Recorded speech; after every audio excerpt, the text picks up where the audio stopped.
Kita akan tahu ya, kalau MK selama ini selalu fokus sama angka, bukan proses. Dulu dia pernah bilang MK sebagai mahkamah kalkulator, bagian dari penggiringan opini untuk mengecilkan atau meremehkan pihak-pihak yang berseberangan di persidangan ini.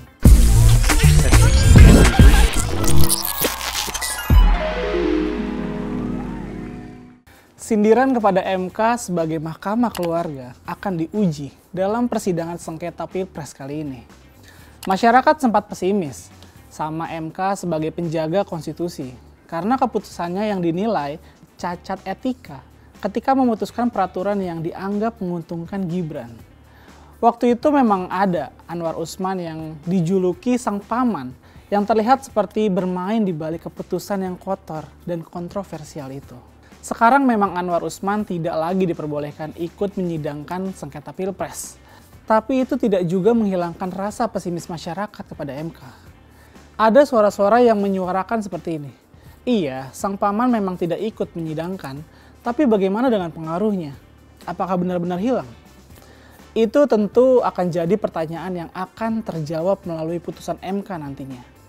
Jika hakim MK sebagian besar berani menyuarakan kebenaran, maka kita akan melihat keputusan MK yang progresif, menembus batasan opini dan pasti akan membuat sejarah baru.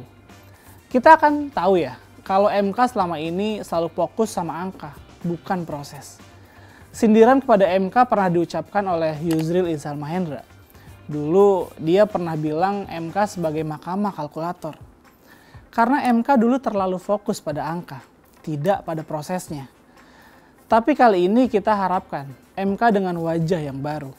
MK yang berani merubah keadaan yang tidak baik, MK yang benar-benar menjaga konstitusi.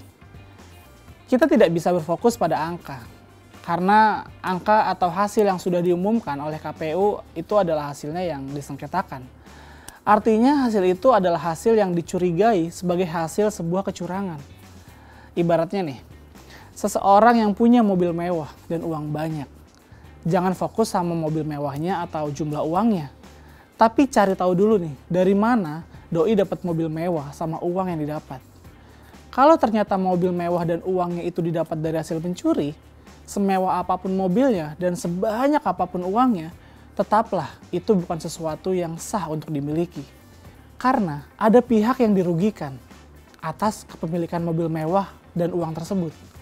Kembali ke sidang MK nih, sudah banyak bukti dan argumentasi yang dihadirkan di sidang MK yang dengan sangat gamblang dan jelas kalau gambaran pelanggaran yang sangat masif benar-benar terjadi di Pilpres kali ini. Jadi selama gue ikutin sidang MK kali ini, gue berpendapat para hakim MK harusnya beranilah mengabulkan permohonan untuk mengulang pemungutan suara tanpa paslon 02. Dengan waktu persidangan yang sangat terbatas, emang sangat tidak mungkin bisa menghadirkan seluruh saksi-saksi. Plus ditambah lagi adanya intimidasi pada saksi-saksi itu. Ya, bau-bau kecurangan Pilpres kali ini kan sering terjadi ya. Karena udah banyak dan lebih dari 800.000 TPS.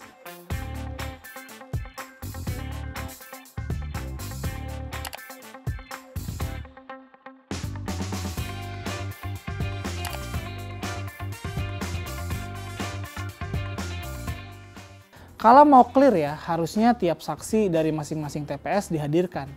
Cuma kalau begitu kan kapan kelarnya? Karena kan ada jutaan saksi dan fakta. Lagian menurut gue permasalahannya bukan di TPS-nya sih, tapi pada proses sebelum pencoblosan. Mulai dari dugaan keterlibatan aparat, penggiringan pilihan masyarakat melalui bansos, serangan pajar yang nilainya tuh sampai jutaan rupiah. Ancaman kepada pengusaha yang mendukung paslon 01 dan 03 katanya juga ada. Dan lain-lain lah. Ini yang gue harap nih akan jadi pertimbangan mendapat para hakim MK. Kalau gue lihat juga dari para lawyer nih dari kubu 02. Ini banyak bermain di penggiringan opini dalam menanggapi bukti-bukti persidangan kali ini. Contohnya salah satu lawyernya bilang kalau kuasa hukum 01 itu membuat dia tertawa. Kira-kira gitulah. Buat gue sih, lu mau ketawa kek, lu mau nangis kek, lu mau guling-guling pun, atau mau jedotin pala ke tembok, ya silakan aja. Masalahnya, apa hubungannya dengan persidangan ini? Jadi menurut gue ini adalah bagian dari penggiringan opini untuk mengecilkan atau meremehkan pihak-pihak yang berseberangan di persidangan ini.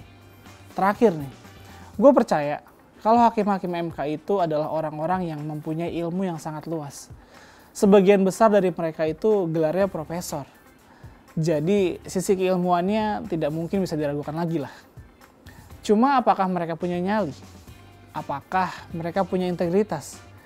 Apakah mereka berani berpihak pada nilai-nilai kebenaran dan siap membuat sejarah yang baru? Ini adalah ujian terakhir untuk MK. Kalau melempem juga, maka kita sudah bisa dipastikan lah.